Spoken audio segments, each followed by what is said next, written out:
The cargo ship landed on Kethro 7 on a cold morning when the twin suns barely gave any warmth. Park Yuna stepped out onto the rocky ground and took a deep breath. The air smelled different here. It smelled like pine trees and wet stone and something wild she could not name. She was 32 years old. She had left Earth with nothing but 2 bags, some savings, and a dream of starting over. The colony office had given her a choice of land plots. She picked the one nobody wanted. The northern ridge? The Varani officer had looked at her with his silver-scaled face twisted in confusion. Human, that land borders the Blackwood. The Keth wolves live there. They will kill you. I understand, Yuna had said. I do not think you do. But she signed the papers anyway. And now she was here, standing on her new property, looking at the dark forest that started just 200 meters from where she stood. The Blackwood earned its name. The trees were so tall and so thick that no light reached the ground inside. It was always dark in there, always quiet. And somewhere in that darkness, the Keth wolves waited. Yuna had read about them on the ship. 6 legs, black fur that seemed to eat light, eyes like burning copper coins. They stood taller than any wolf on Earth. Their teeth could cut through metal. In the 10 years since the colony started, they had killed 17 settlers. Nobody went near the Blackwood anymore. But Yuna had chosen to live right next to it. The first few weeks were hard. She built her small house with her own hands, cutting wood and mixing concrete until her muscles screamed. The other settlers watched from the safety of the main village, a kilometer away. Sometimes they pointed at her. Sometimes they laughed. The human has a death wish, said Tomek, the Volray trade master. He was the richest person in the settlement, with scales that shone like polished silver. She will not survive the first snow. His words spread through the village. Soon everyone was talking about the crazy human on the northern ridge. They made bets on how long she would last. Most people said less than a month. Yuna did not care about their words. She had work to do. When her house was finished, she started doing something strange. Every evening, as the suns went down, she would walk to the edge of the Blackwood with a bowl in her hands. She would sit on a flat rock, place the bowl in front of her, and wait. The bowl was filled with meat. Good meat, from the supplies she had brought from the ship. She could not really afford to waste food like this, but she did it anyway. The first night, nothing happened. She sat for 3 hours in the cold until her fingers went numb. Then she went home. The second night was the same, and the third, and the fourth. On the 5th night, she saw the eyes. They appeared in the darkness between the trees. 2 copper circles, burning like small fires. They watched her without blinking. Yuna's heart beat so fast she could feel it in her throat. Every part of her body told her to run, but she did not move. "Hello," she said softly. "I brought you something." The eyes disappeared. Yuna went home with the bowl still full, but she smiled. The next evening, she came back. The eyes appeared again, closer this time. She could see the shape behind them now. A massive body covered in fur so black it looked like a hole in the world. 6 legs, each one thick with muscle. A mouth full of teeth that could bite through her bones like they were dry sticks. The Kethvolf watched her. Yuna watched back. "I am not here to hurt you," she said. Her voice shook a little, but she kept it calm. "I just want to be neighbors." The wolf did not attack. It did not come closer either. After an hour, it turned and walked back into the darkness. Yuna left the bowl of meat on the rock and went home. In the morning, the bowl was empty. Word reached the settlement about what she was doing. Driss, a Velrani farmer who lived closest to the northern ridge, came to visit her. His scales were a dull green color, and his 4 eyes looked at her with worry. "Human," he said, "you must stop this. The wolves will kill you. Una was fixing her roof when he arrived. She climbed down the ladder and wiped sweat from her face. They have not killed me yet, she said. Yet, that word is doing a lot of work. Driss shook his head, a gesture he had learned from watching humans. They are not pets. They are not friends. They are death with 6 legs. You cannot change what they are. I am not trying to change them.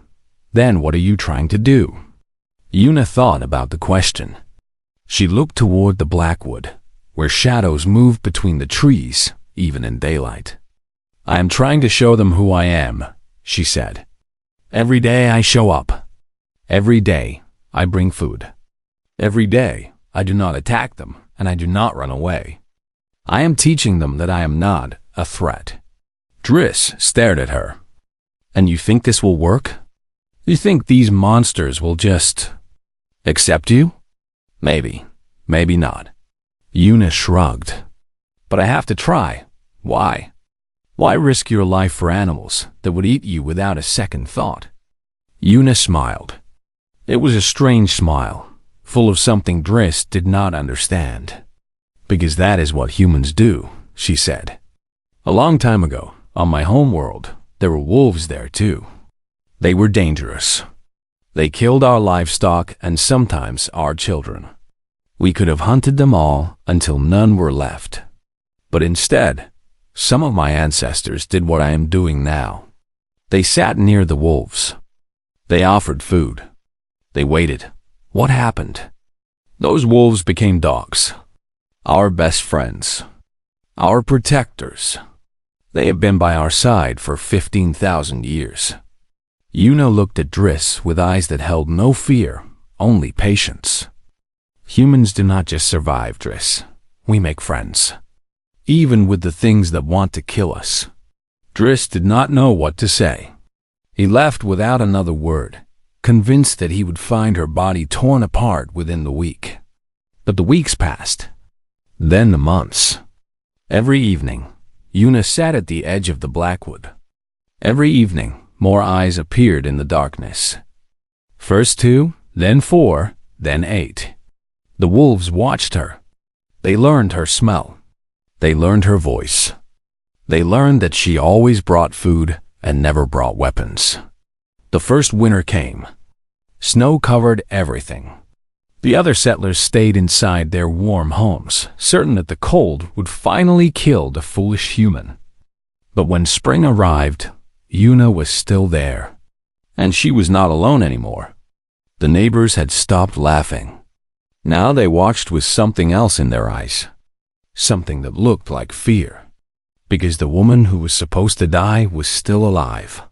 And the monsters who were supposed to kill her were sitting outside her house every morning, waiting for her to wake up. Something impossible was happening on the northern ridge. And it was only the beginning. Spring brought warmth to Kethro 7, and with warmth came change. The settlement noticed it first in small ways. The farmers on the eastern fields reported that they had not lost a single animal to wolf attacks all season. The hunters said the Keth wolves seemed to have moved away from their usual territories. Children played outside longer because their parents no longer feared what might come from the Blackwood. But no one connected these changes to Park Una, not yet. She had been on Kethro 7 for almost a year now. Her small house on the northern ridge had become a proper home, with a garden and a fence and smoke rising from the chimney every morning. She looked healthier than when she arrived, stronger, like the hard work and the fresh air had built her up instead of breaking her down. The wolves still came every evening, but now they did not hide in the shadows. Una had given them names. The biggest one, a female with a scar across her left eye, she called Grandmother. Grandmother was the alpha, the leader of the pack. She had come closest to killing Una in those early months. Once, she had placed her massive paw on Una's chest and pressed down until breathing became hard. Her copper eyes had stared into Una's face, looking for fear. Una had not looked away. She had not screamed. She had simply said, "I know you could kill me, but I do not think you will." Grandmother had removed her paw and walked away. After that night, she never threatened Yuna again. Now Grandmother came every evening and sat beside Yuna while the human cooked her dinner. Sometimes Yuna talked to her about her day. Sometimes she sang old songs from Earth. Grandmother listened with her ears forward and her eyes half closed, like a dog enjoying its owner's voice. But Grandmother was not a dog, and Yuna was careful never to forget that. The other wolves had names too. There was Shadow, a young male who moved like smoke and never made a sound. There was Copper, whose eyes burned brighter than any of the others. There was Little One, the smallest of the pack, who was still twice the size of a wolf on Earth. And then there were the cubs. They were born in late spring, when the flowers on the ridge began to bloom. Grandmother brought them to Yuna on a morning when the air smelled like honey and new grass. 3 small bundles of black fur, stumbling on legs they had not yet learned to control. Yuna sat very still as Grandmother placed the cubs at her feet. "You want me to meet them?" Yuna whispered. Grandmother made a sound deep in her throat. It was not a growl. It was something softer. Yuna understood. This was trust. Real trust. In the wild, a mother never showed her cubs to strangers. Cubs were weak. Cubs were targets. Bringing them here meant Grandmother did not see Yuna as a stranger anymore. It meant Yuna was pack. The cubs were curious. They sniffed Yuna's boots and bit at her shoelaces. One of them climbed into her lap and fell asleep there, its small chest rising and falling against her legs. Yuna did not move for 2 hours. She just sat there, feeling the weight of the sleeping cub, watching Grandmother watch her. "Thank you," she said finally. "I will take care of them. I promise." Grandmother blinked slowly. Then she lay down beside Yuna and closed her eyes. That was the first day. By the end of summer, the cubs had grown. They were no longer small. They were the size of earth wolves now, with teeth that could crack bones and claws that dug deep furrows in the ground when they ran. But they still acted like puppies around Yuna. They chased each other around her garden.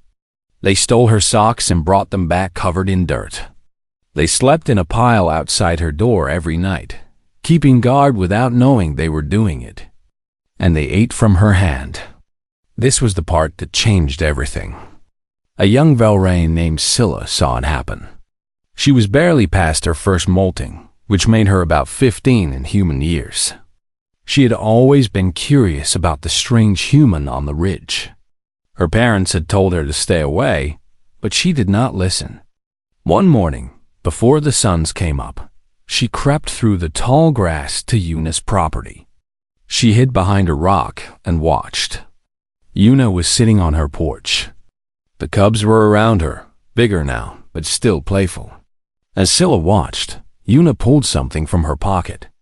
Strips of dried meat. She held out her hand, palm up, and waited. The largest cub came first. It was already the size of an adult Velri, with shoulders thick with muscle and eyes that glowed in the dim light. It walked toward Yuna slowly, sniffing the air. Then it lowered its head and ate the meat right out of her hand. Its teeth, sharp enough to cut through steel, never touched her skin. The other cubs followed. One by one, they came to Yuna and took food from her palm. She spoke to them in soft words. She scratched behind their ears. She laughed when one of them licked her face. Scylla ran back to the settlement so fast she almost fell 3 times. "The wolves!" she shouted as she burst through the village gate. "The cubs!" They were eating from her hand. The human. The wolves are eating from the human's hand. Nobody believed her. "The girl is making up stories," Tomac said, waving his silver-scaled hand. Keth wolves do not eat from hands. They eat hands. But Scylla would not stop talking about what she had seen. She told everyone. She drew pictures in the dirt. She swore on her family's honor that she was telling the truth. Finally, the settlers decided to see for themselves. The next morning, 12 of them made the journey to the northern ridge. They moved quietly, hiding behind rocks and bushes. They were afraid. Even this far from the Blackwood, the wolves could be anywhere. They found a spot where they could see Yuna's house clearly, and they waited. The sun rose. The mist cleared, and then the wolves came. They came from the Blackwood in a line, moving without sound. First the cubs, then the younger adults, then grandmother at the back. They walked past the settlers' hiding spots without looking, without caring. Their copper eyes were focused on something else. On Yuna. She came out of her house with a bowl in her hands. She was humming a song. When she saw the wolves, she smiled. "Good morning," she said. "Are you hungry?" She sat down on her porch. The cubs came to her immediately, pushing against each other to get close. Yuna laughed and gave each of them meat from the bowl. They ate carefully, gently, like they were afraid of hurting her. Grandmother walked up last. She was old now, her muzzle going gray, but she was still magnificent. She towered over Yuna even when the human was standing. Sitting, she was like a mountain of black fur. Grandmother did not eat from the bowl. Instead, she lowered her huge head and pressed her nose against Yuna's forehead. Yuna closed her eyes and put her hands on either side of the wolf's face. They stayed like that for a long moment. Human and wolf. Predator and prey. Except they were not predator and prey anymore. They were something else. Something the settlers had no word for. Behind the rocks, Driss felt his heart stop. "Impossible," Tomac whispered. His silver scales had gone pale. "This is impossible." But it was not impossible. It was happening right in front of them. The neighbors who had laughed were not laughing anymore.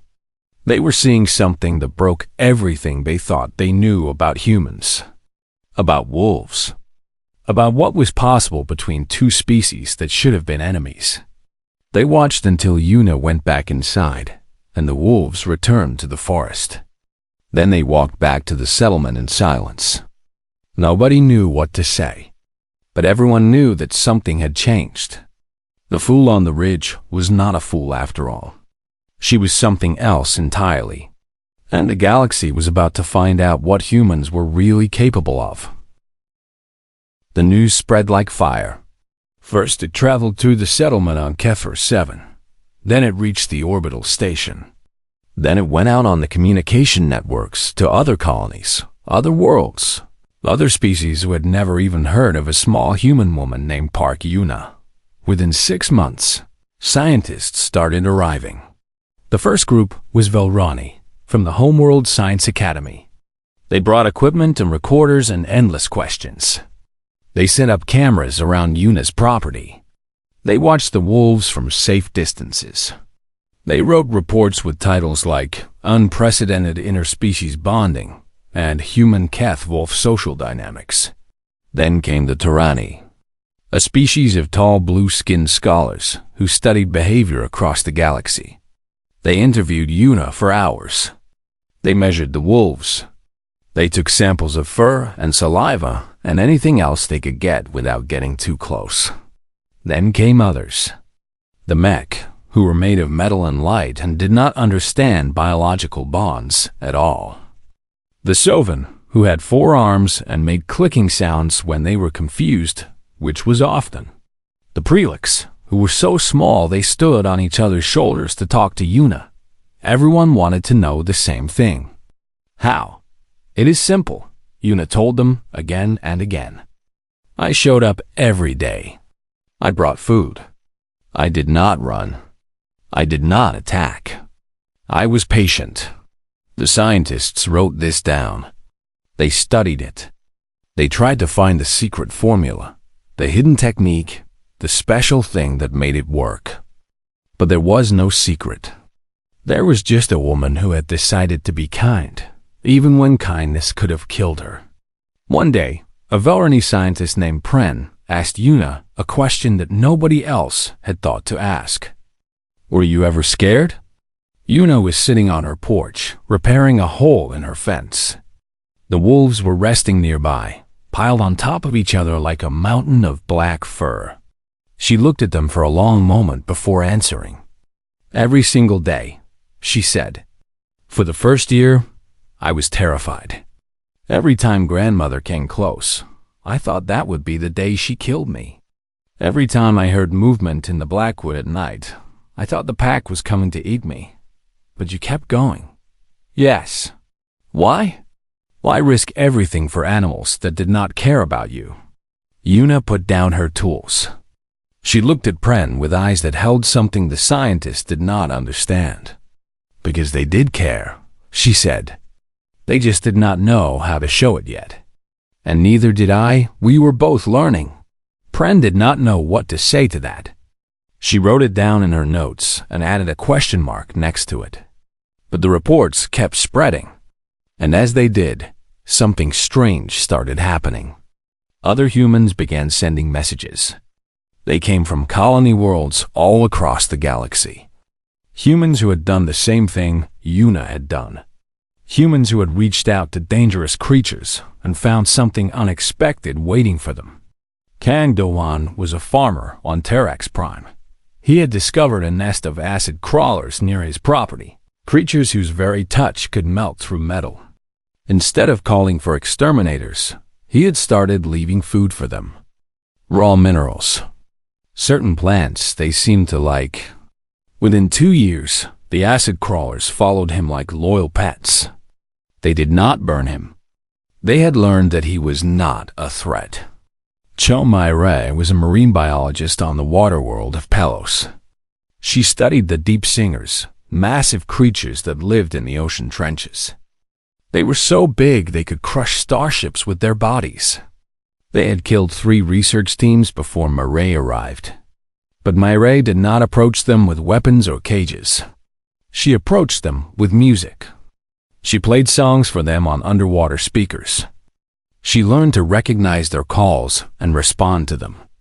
After 5 years, the deep singers let her swim with them. They sang to her. They protected her from other predators in the deep. There were dozens of stories like this. Hundreds. Humans living beside creatures that should have killed them. Humans making friends with monsters. The galaxy did not know what to make of it. A conference was held on the neutral station of Corinth 5. Scientists from 12 species gathered to discuss what they called the human phenomenon. They argued for 3 days. It must be a chemical, said the Velrani representative. Humans must release some kind of pheromone that calms predators. We tested for that, said the Terani delegate. There is no special chemical. Their biology is remarkably ordinary. Then it is training. A technique passed down through generations. Many of the humans we studied had no formal training. Some were farmers. Some were office workers. One was a retired accountant. Then what is it? What makes them different? Nobody could answer. Finally, they invited Yuna to speak. She traveled to Corinth 5 with grandmother at her side. The sight of a human walking calmly beside a Kethwolf made the entire station go quiet. Yuna stood before the gathered scientists. She was small and plain-looking. There was nothing special about her, nothing that suggested she had done the impossible. You want to know our secret, she said. But there is no secret. There is only this. She held up her hand, palm open, empty. Humans survived on our home world, not because we were the strongest or the fastest. We were not. There were animals bigger than us. Animals with sharper teeth. Animals that could have hunted us to extinction. But they did not. She looked around the room, meeting eyes with scientists from species who had never known fear. Species who had conquered their worlds through power alone.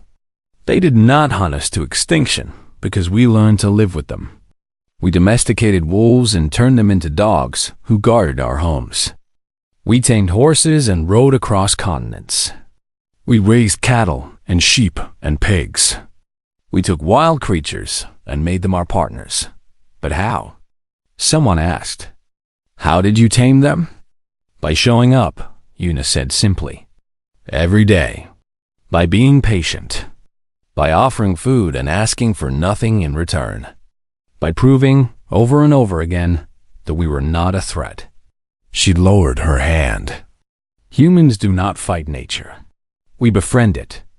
We find the scared animal hiding inside the monster, and we show it that it does not need to be scared of us. Grandmother made a soft sound beside her. Una reached up and scratched behind the wolf's ears. The massive predator, the terror of Kethro 7, closed her eyes in pleasure. You'd call this a phenomenon, Una continued. But to us, it is just what we do. It is who we are. We are the species that makes friends. She smiled. Even with the things that want to kill us. The conference ended without a conclusion. The scientists went back to their worlds with more questions than answers. But they also went back with a new understanding of humanity. Humans were not warriors. They were not conquerors. They were something much more dangerous. They were the ones who could make anything love them. And the galaxy was only beginning to understand what that meant. Back on Kethro 7, Una returned to her little house on the northern ridge. She sat on our porch as the suns went down. The wolves gathered around her, the pack that had grown year by year until it numbered nearly 40. She was not famous to them. She was not a phenomenon or a research subject. She was just Una, the one who had shown up, the one who had been patient, the one who had never stopped believing that kindness could change everything. And she had been right. The third winter was the worst Kethro 7 had ever seen. It started with the blight. A disease swept through the crops in late autumn, turning green fields into brown waste within days. The settlers watched in horror as their food supply rotted in the ground. They tried everything. New seeds, different soil, medicine from the orbital station. Nothing worked. Then the supply ships stopped coming. A spatial storm had formed between Kethro 7 and the nearest trade route. The scientists said it would last at least 3 months. Maybe longer. No ships could get through. The colony was alone. Tomac, the trade master, called a meeting in the settlement hall. His silver scales looked dull now. He had lost weight. Everyone had lost weight. We have enough stored food for 6 weeks, he announced. His voice was tired. If we ration carefully. After that, he did not finish the sentence. He did not need to. Everyone knew what came after the food ran out. The hunters tried to help. They went into the eastern forests to find game. But the winter had been hard on the animals too. They had fled deeper into the wild, to places the settlers could not follow. The hunting parties came back empty-handed, day after day. People started getting sick. The children first, then the elderly. Without proper nutrition, their bodies could not fight off the cold. The settlement that had once laughed at the foolish human on the ridge was now facing death. Driss was the one who finally spoke the words nobody else would say. We should ask her, he said one night in the meeting hall. We should ask the human. Tomac looked at him like he had grown a second head. Ask her what? She has no food. She has no supplies. What could she possibly do? She has the wolves. Silence fell over the room. Everyone understood what Driss was suggesting, but nobody wanted to say it out loud. The wolves are killers? Tomac said slowly. They cannot help us. They helped her, Driss replied. They have protected her for 3 years, maybe. He stopped, unsure how to continue. Maybe they would help us too. That is madness. Perhaps. But we are dying, Tomac. What do we have to lose? The next morning, Tomac made the long walk to the northern ridge. He had not been there since the day he watched Yuna feed the cubs from her hand. That felt like a lifetime ago now. The house looked warm and welcoming, with smoke rising from the chimney and lights glowing in the windows. And around it, lying in the snow like living shadows, were the wolves. There were so many of them now. Tomac tried to count but gave up after 40. They covered the ground around Yuna's property like a black carpet. Some were sleeping. Some were watching him with copper eyes that missed nothing. He stopped walking. He was afraid to go any closer. Tomac. Yuna had come out of her house. She was wearing a thick coat and had a cup of something hot in her hands. She did not look surprised to see him. "Human," Tomac said. His voice came out weak. He cleared his throat and tried again. "Yuna, I have come to ask for help. I know." She walked toward him, passing through the wolves like they were nothing. They did not move. They did not growl. They just watched. "I have been watching the settlement. I know about the blight, the storm, the hunger." Tomac felt shame burn in his chest. This woman, who they had mocked and ignored for years, had been watching them suffer. And now he was here, begging. "Our hunters cannot find game," he said. "The animals have fled to the deep Blackwood. We cannot follow them there. It is too dangerous. Dangerous because of the wolves." "Yes." Yuna nodded slowly. She looked at grandmother, who had risen from her spot near the porch. The old wolf was massive, even among her kind. Her gray muzzle showed her age, but her eyes were still sharp. "You want me to ask them to hunt for you?" Yuna said. It was not a question. Tomac could not meet her eyes. "I know I have no right to ask. We laughed at you. We called you a fool. We waited for you to die. And now," his voice broke, "now we are the ones dying." For a long moment, Yuna said nothing. She just looked at him with those strange human eyes that seemed to see too much. Then she smiled. "Wait here," she said. She walked to grandmother and knelt in the snow. She put her hands on either side of the wolf's huge face. They looked at each other. Tomac could not hear what Yuna said, but he saw her lips moving. Grandmother made a sound, low, deep, not a growl. Something else. Something that sounded almost like agreement. Yuna stood up. "Go back to the settlement," she told Tomac. "Wait for us." "Us?" "We will bring food." Tomac wanted to ask more questions. He wanted to know how, when, what would happen. But something in Yuna's face told him that questions were not welcome. He turned and walked back to the settlement. 3 days passed. The settlers huddled in their homes, trying to stay warm. They had cut rations again. The children cried from hunger. The elderly stopped eating so the young could have more. On the morning of the 4th day, Scylla ran through the village screaming, "They are coming! They are coming!" Everyone who could still walk went outside. They looked toward the northern ridge. And they saw.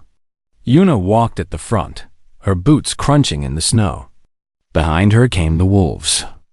All of them. 40, 50, maybe more. They moved in a line, silent and terrifying. But they were not empty-handed. Each wolf carried something in its jaws. Winter elk, snow rabbits, icebirds, creatures that lived in the deepest parts of the Blackwood, in places no settler could ever reach. Grandmother was at the back. She carried the biggest prize of all. A silver stag, its antlers spreading wide, its body heavy with meat that could feed 20 families. The wolves walked into the settlement. The settlers backed away in fear, pressing themselves against walls and doorways. But the wolves did not look at them. They did not growl. They simply walked to the center of the village and dropped their catches on the ground. Yuna stopped beside the pile of food. It was enormous. More than enough to last until the supply ships arrived. "Eat," she said simply. There is more where this came from. Tomac stepped forward. His eyes were wet. Why? He asked. Why did they do this? We are strangers to them. We are prey. Yuna looked at grandmother. The old wolf was watching her with those copper eyes, waiting. I asked them to help, Yuna said. And they said yes. But why? Yuna smiled. It was the same smile Driss had seen years ago, full of something the Varani could not understand. But maybe now, finally, he was beginning to. Because we are Pack now, Yuna said. All of us. And Pack takes care of Pack. She walked away, the wolves following her like shadows. They returned to the Blackwood, to the hunting grounds no other species could survive. That night, for the first time in weeks, the settlement had a real meal. The children ate until their stomachs hurt. The elderly smiled. The sick began to recover. And as they ate, they looked toward the northern ridge, where a small human house sat beside a forest of darkness. They had called her a fool. They had laughed at her dreams. They had waited for her to die. But she had saved them instead. The neighbors finally understood what they had been too blind to see all along. Park Yuna was not trying to tame monsters. She was showing everyone what humanity really meant. And humanity meant that even monsters could become family. Park Yuna died on a quiet morning in early spring. She was 92 years old. Her hair had turned white long ago, and her hands were wrinkled from decades of hard work. But her eyes were still the same, clear, patient, kind. She passed in her sleep, in the small house on the northern ridge that she had built with her own hands 60 years before. The wolves knew before anyone else. They gathered around her home in the hours before dawn, hundreds of them now, sitting in silence like mourners at a funeral. When her grandson found her, she was smiling. Park Juno was 30 years old. He had grown up on stories of his grandmother. Stories of the woman who had arrived on Kethro 7 with nothing but 2 bags and a dream. Stories of the fool who sat at the edge of the Blackwood with bowls of meat while her neighbors laughed. Stories of patience and kindness and impossible things. He had been there for all of it. He had learned to walk holding grandmother's fur. He had played with wolf cubs as a child, wrestling and running through the forest like one of them. He knew their language, their sounds, their ways. He was Pack. The funeral was held 3 days later. The entire settlement came. Not just the Velrani, who had lived there since the beginning, but humans and Tarani and Mac and a dozen other species who had made Kethro 7 their home over the years. The colony had grown because of Yuna. Her story had attracted dreamers and believers from across the galaxy. They gathered on the northern ridge, in the field where Yuna had once sat alone. Juno stood before them. He wore simple clothes and held a bowl in his hands. The same bowl his grandmother had used all those years ago. My grandmother did not want a statue, he said. His voice was calm, but there were tears on his cheeks. She did not want speeches or monuments or her name on buildings. She just wanted to be remembered for what she taught us. He looked out at the crowd. At Velrani, with silver and green scales, standing beside humans with brown and white and black skin. At metal mechs standing beside tiny prelix. At species that had once feared each other, now standing together. She taught us that fear is a choice, Juno continued. That every day, we can choose to be afraid of what is different, or we can choose to reach out. She chose to reach out. She chose to believe that kindness was stronger than fear. He held up the bowl. She was right. A sound came from the Blackwood. Low at first, then growing louder. The crowd turned to look. They came from the trees like a river of shadows. Wolves. More wolves than anyone had ever seen in one place. They came from every pack on the continent. They came from the deep forest and the high mountains and the distant valleys. They came by the hundreds. Juno did not move. He had expected this. The wolves formed a circle around the funeral gathering. They sat on their haunches, copper eyes gleaming in the afternoon light. For a long moment, nothing happened. Then grandmother's granddaughter stepped forward. She was called Shadow by the settlement children. She was the current alpha, the leader of the original pack. She looked exactly like grandmother had in her prime. Massive, beautiful, terrifying. Shadow walked through the crowd. The settlers moved aside, creating a path. She did not look at them. Her eyes were fixed on Juno. She stalked in front of him. They looked at each other. Human and wolf. Grandson and alpha. Juno held out the bowl. Shadow lowered her head and ate from his hand, just as her great-great-grandmother had once eaten from Yuna's. Then she raised her head and howled. The other wolves joined her. Hundreds of voices rising together in a song that echoed off the mountains and rolled across the plains. It was not a sad sound. It was not mourning. It was gratitude. They howled for the woman who had shown them that not all strangers were enemies. They howled for the human who had sat in the cold night after night, offering food and asking for nothing. They howled for the one who had taught them that pack could be bigger than blood. The settlers listened in awe. Some of them cried. Some of them laughed. Some of them did both. When the howling finally stopped, Shadow stepped back. She looked at Juno one more time. Then she turned and led the wolves back into the forest. But they did not all leave. A small group stayed behind. The original pack. The children and grandchildren and great-grandchildren of the wolves Yuna had first befriended. They would stay, as they always had, to guard the ridge that had become their home too. Juno watched them go. Then he turned back to the crowd. "My grandmother once told me something," he said. "She said that humans are not special because we are strong or smart or powerful. We are special because we are the species that makes friends." He smiled, and in that moment, he looked exactly like her. She made friends with wolves. And because of that, this world changed. Not through war. Not through conquest. Not through force. Through kindness. He set the bowl down on the ground. The galaxy asked what made humans dangerous. They expected us to say our weapons, our technology, our ability to fight. But the truth is simpler than that. He looked at the wolves resting near the edge of the forest. At Shadow, who had curled up near the spot where grandmother used to sleep. We are dangerous because we can make anyone love us. Even the things that should want to kill us. We take enemies and turn them into allies. We take monsters and turn them into family. He paused.